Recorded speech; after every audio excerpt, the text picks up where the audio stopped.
দেশটা ভালো হোক, এটা কি আপনারা চান? আল্লামা সাইদি সাহেবের মতো সংসদে গিয়ে পীরগঞ্জ থেকে আমি কোরআনের কথা বলি, এটা কি আপনারা চান? যদি চান তাহলে দয়া করে দাঁড়িপাল্লাতে ভোটটা দিবেন। ইনশাআল্লাহ দিলে এই দেশটা ভালো হবে।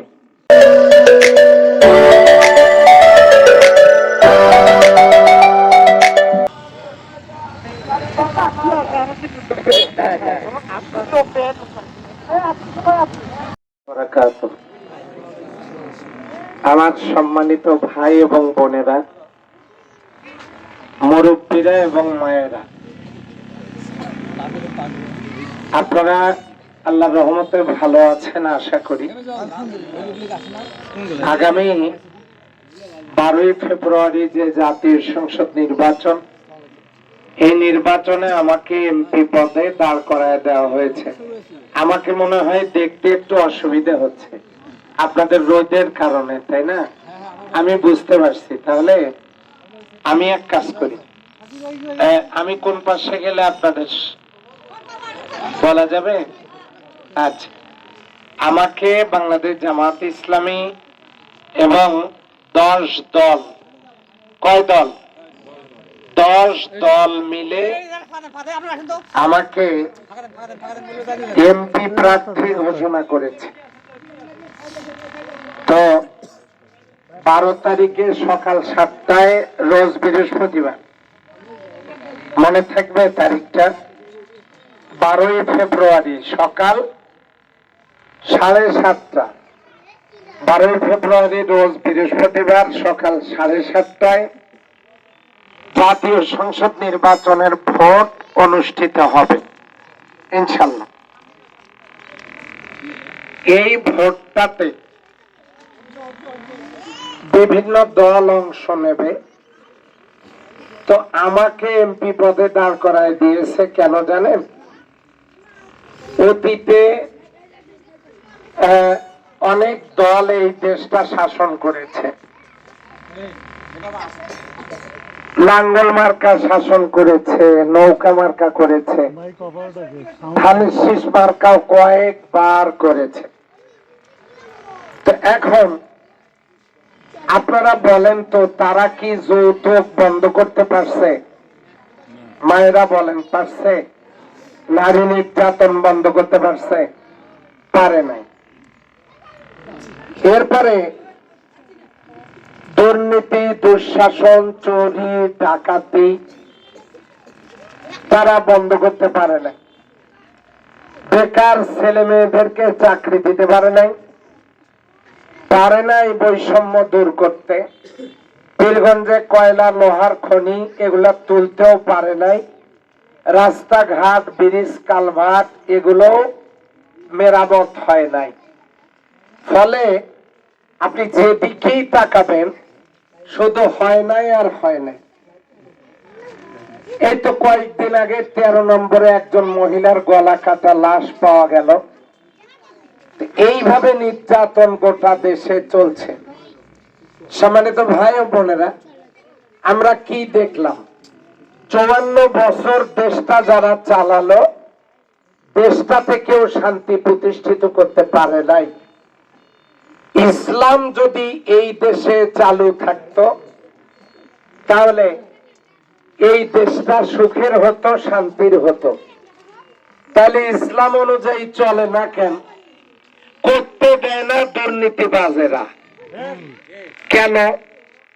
বিড়াল যেমন চায় না তরকারি ঢাকা থাক, চোর যেমন চায় না বাড়িওয়ালা জেগে থাক, দুর্নীতিবাজেরাও চায় না আল্লাহর কোরআন ক্ষমতায় যাক। এটা চায় না।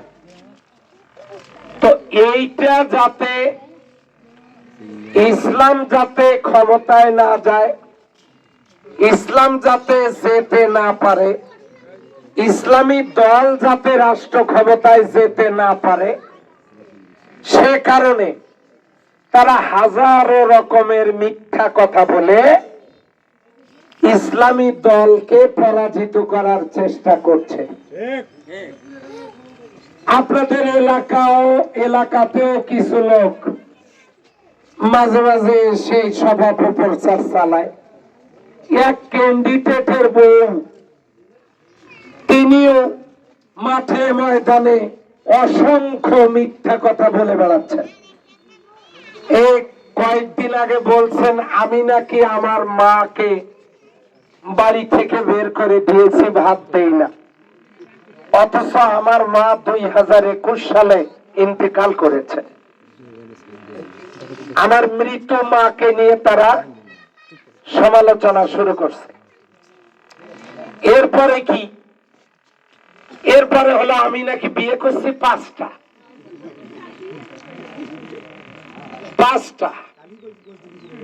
হ্যাঁ, আচ্ছা, যারা এগুলো বলছে ওগুলা চরিত্র নষ্টা, ওগুলা হলো নষ্ট কলঙ্কিত যারা এগুলা ছড়ায়। আবার এখানে আসি শুনলাম আমি নাকি আমার শ্বশুরের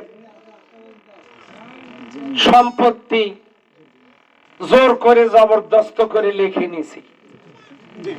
আমার শ্বশুর পীরগঞ্জে 10 জন বড় লোকের তালিকা হলে আমার শ্বশুর একজন।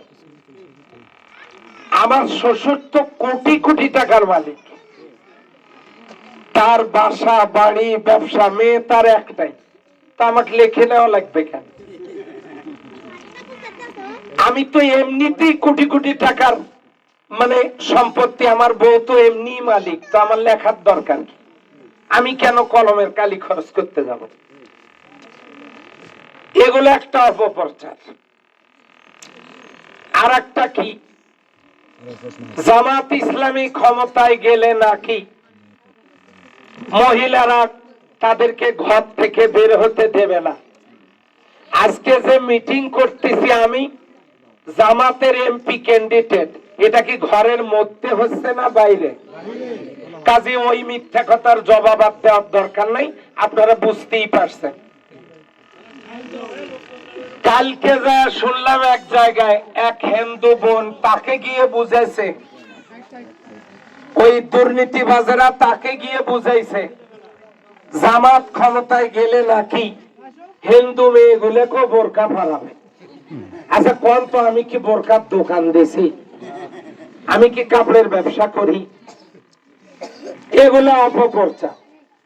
ওরা কিন্তু বলতে পারে না আমরা দুর্নীতিবাজ, চাঁদাবাজ, টেন্ডারবাজ, আমরা দল করি মাল কামানোর জন্য, এগুলো বলতে পারে না। এখন বদনাম বাইর করছে। এগুলো কেন বলতেছে জানেন? এই যে দেখেন, এগুলো একটা লোকও বাইরের না, সব 4 নাম্বারের লোক। গাড়ি মোটরসাইকেল সব আপনাদের ইউনিয়নের লোক। ওরা বলে বেড়াচ্ছে 4 নাম্বারে নাকি জামাতের ভোটে নাই। এই লোকগুলোকে আজকেই জন্ম নিলেন নাকি আপনারা? ঘটনাটা এই যে অপপ্রচার, এগুলো কেন করতেছে জানেন? তারা মূলত এই জামাত বিজয়ী হোক এটা তারা চায় না। এবার আমার কাছ থেকে শোনেন, যত ফন্দি ফিকিরি করুক, খিচড়ির প্যাকেট যতই দেখ, এবারে পীরগঞ্জে জামাত ইসলামী 10 দলীয় জোটের যে মার্কা দাঁড়িপাল্লা, এই দাঁড়িপাল্লা মার্কাই বিজয় হবে ইনশাআল্লাহ।